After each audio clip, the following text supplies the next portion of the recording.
Jadi pada saat berbicara tentang syukur itu ternyata perilaku yang terbuka, pendengar yang baik, pencermat yang baik, pinter ngamati lingkungan, bukan untuk mencari negatif dan menilai kekurangan dan negatifnya orang lain.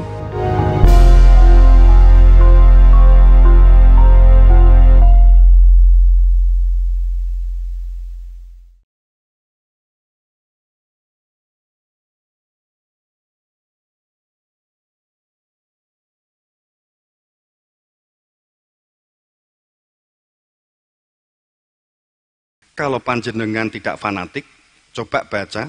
Kalau itu agama arti hasil pikiran manusia, hebat penulis Bhagavad itu. Hebat penulis Upanishad itu. Upanishad itu ada 9 Upanishad di Hindu sama Buddha. Saat kita bercerita tentang ini, tapi saya nggak akan cerita ini kepanjangan sampai besok toko subuh gak rampung gitu ya.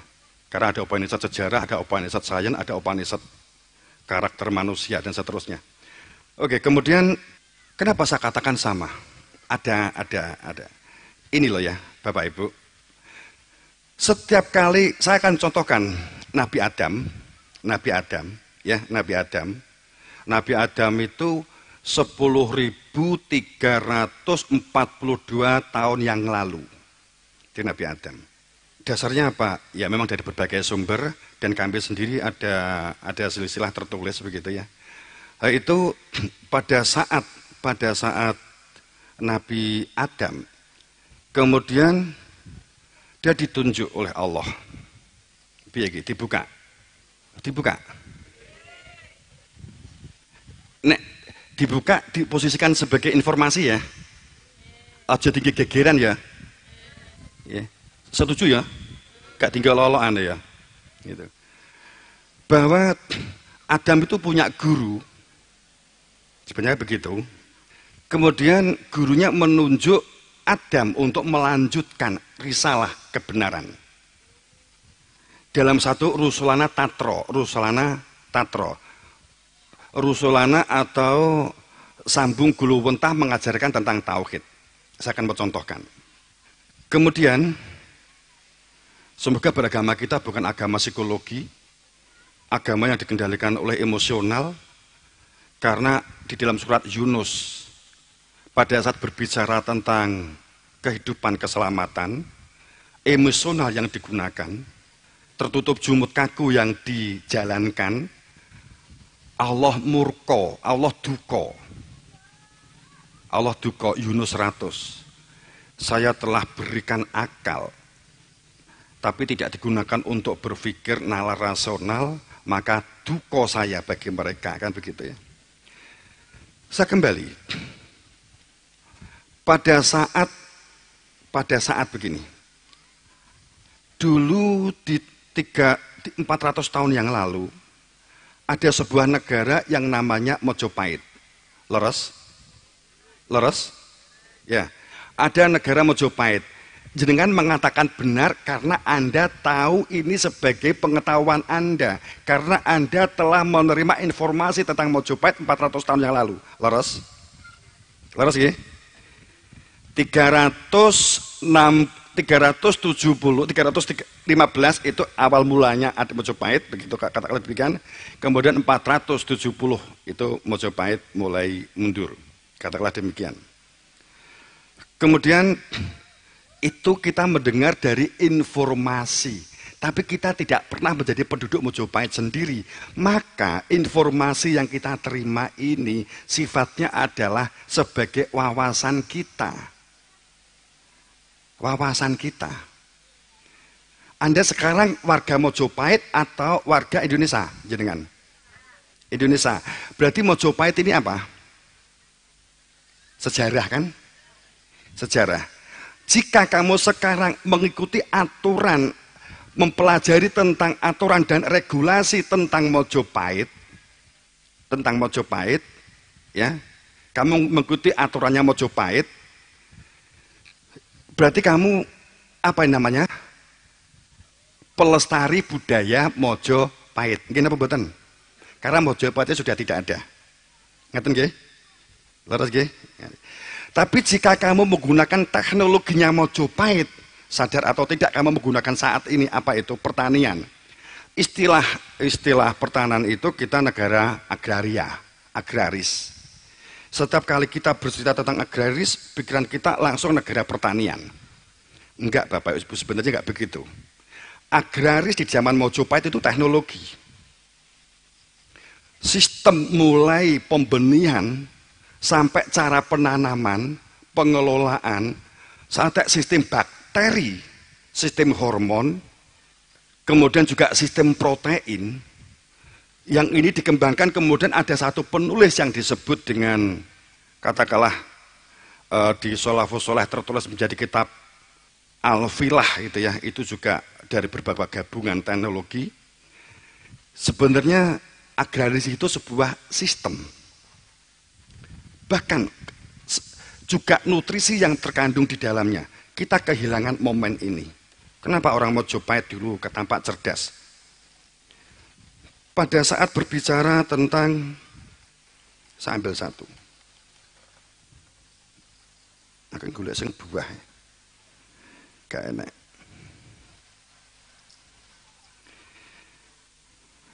Sistem hormon dan sistem protein itu digabungkan sangat sulit. Mojopahit sudah punya sistem untuk menggabungkan dengan menggunakan fosfor yang digunakan dengan menggunakan selada. Sebagai contoh itu. Pada saat ini kita katakan bahwa agama kok ngomong pertanian pamannya begitu. Saya kan nyontohkan saja. Saat ini apakah kita dikatakan ini budaya Mojopahit atau ini ilmu Mojopahit? Apa? Sudah bisa membedakan belum?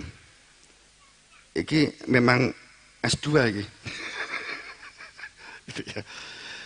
Jadi informasi yang kita tangkap, yang kita terima, kita masukkan ke otak, tapi tidak bersentuhan dengan indera, itu namanya wawasan. Dan jika kamu yakini, makanya namanya keyakinan. Ngerti nggih? Kalau ilmu, begini contohnya begini. Anda awalnya, saya yakin jenengan tidak tahu yang namanya batu. Ini batu buka. Oke. Asbakmu asbak. Nah. Kita tidak tahu pada saat anak kecil ini tidak tahu, sehingga pada saat dia lari, tidak terkontrol, kemudian dia terkena batuk, dia nangis, ternyata sakit. Akhirnya ada informasi yang dia terima menjadi sebuah pengetahuan bahwa ini yang disebut informasi yang dia baca ini adalah napa niki? Nek saiki asbak, tinggi asbak gitu loh ya. Tapi niki napa asline wit napa? Bambu. Kita dapat informasi wit bambu seperti ini. Ternyata keras, wit bambu itu ternyata keras. Jika ini terkena kepala, ternyata kepala itu bisa penjol. Kita akhirnya mendapatkan informasi bahwa yang namanya bambu itu keras. Kan gitu. Kata nggih? Lanjutannya begini. Kemudian ini menjadi sebuah wawasan bagi kita. Sebagai pengetahuan bagi Anda bahwa ini adalah keras. Kemudian Anda masukkan ke dalam benak. Masuk ke benak. Ini menjadi kehidupan Anda jika ini menjadi sebuah keterampilan yang Anda olah menjadi sebuah nilai ekonomi dan bla bla bla bla. Saya nggak manjangkan ini, akan tapi saya hanya ngomong begini.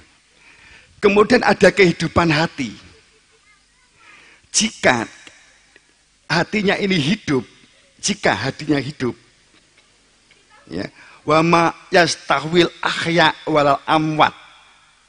Jika hatinya hidup tidak mati, maka ini akan digunakan demi sebuah kebaikan kehidupan masyarakat. Akan tetapi jika hatinya mati, maka ini akan difungsikan untuk gepuk orang, memukul orang, membenjolkan orang, mencacatkan orang. Ngaten nggih? Jika hatinya hidup, hati ada dua. Maja Allah tidak menjadikan di dalam hati ada rongga, itu di dalam rongga manusia dua hati berfungsi bersama, nggak akan terjadi. Sehingga pada saat yang berfungsi hati sanubari, maka ini akan digunakan untuk negatif. Benjolkan orang, ngapusi orang, bully orang. Lesan pun juga demikian, mata juga demikian, pikiran juga demikian. Tapi jika hati nurani yang berfungsi, maka ini akan digunakan untuk maslahah, untuk berbuat kebaikan. Itulah sesungguhnya ad-din. Sekali lagi, ad-din, bukan din, beda. Ini informasi pertama. Alif lam al, dal, ya, nun, ada tasdid. Ad-din beda dengan din. Kalau din agama, terserah. Tapi kalau ad-din agama di dalam sebuah sistem. Sistem apa yang diperlukan? Karena ad-din itu apa? Jenengan beragama itu untuk apa sih? Untuk tukaran? Untuk berkelahi? Untuk bangga-bangga? Untuk dapat menjatuhkan orang lain? Agama kita untuk apa sih? Bapak Ibu yang berbahagia.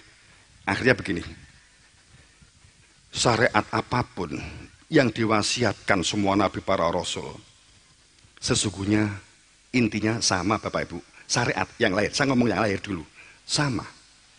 Hindu, Buddha, Hindu 2700 tahun sebelum Masehi, Buddha 1400 tahun sebelum Masehi, Kristiani di tahun awal Masehi, Islam, Yahudi, dan seterusnya. Semuanya sesungguhnya adalah awalnya adalah sama. Hindu zaman Nabi Ibrahim oleh putra-putranya, Buddha oleh Dzulkifli. Itulah sesungguhnya yang disebut Siddhartha Gautama. Kenapa Siddhartha Gautama banyak mengungkap tentang akhlak? Kenapa kitab-kitabnya akhlak? Semuanya mengenai akhlak, mengenai adab. Di zamannya teman-teman kita yang di Buddha. Kenapa? Tentang tauhid nggak begitu diangkat tentang Buddha. Kalau tentang Hindu, tentang tauhid, tentang batin maksud saya banyak. Tentang ajaran-ajaran tauhid. Oke, teman-teman yang berbahagia. Karena awalnya sama. Pada saat Nabi Adam meninggal, mencoba mengikuti budaya Nabi Adam. Kalau buka betul nopo-nopo, Nabi Adam itu sebenarnya seperti hanya Presiden Pak Karno, itu undang-undangnya, konstitusinya itu tidak mengatakan demikian. Setelah saya nanti jadi presiden, kalau saya meninggal dunia, jangan pernah membuat presiden selanjutnya setelah saya. Jangan pernah, presiden Indonesia cukup satu. Sebenarnya tidak begitu Bapak Ibu. Kan gitu. Saat itu nggak ada, maka menjadi budaya. Kita mencoba meniru perbuatan amal-amal yang pernah dilakukan oleh Nabi Adam, oleh kita jauh setelahnya. Terjadilah akumulasi.